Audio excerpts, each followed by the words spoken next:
ايوه يا باشا. يا عم وحشتيني يا باشا.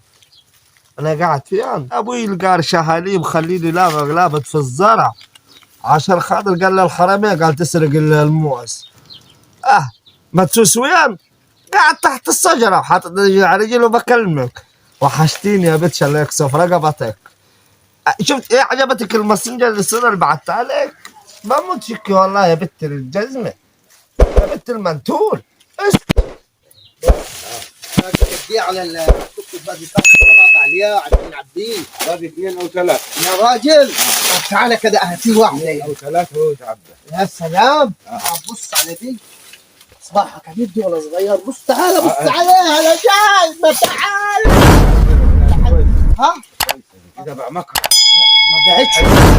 ما قعدش بس بوطي صوتك لحد يسمعك. طب خلاص ما تعال تعال انا بقول يا اخوي ما شغلش. ما استنى خلاص.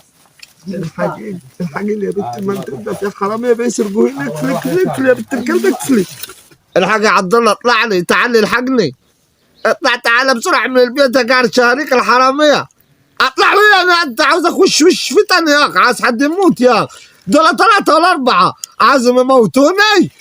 اطلع تعال خلص اسرع من البيت، انا خايف.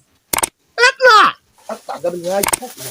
اقطع اقطع يا ده مكرم يا انا سامع. يا ده مكرم انت سامع؟ يا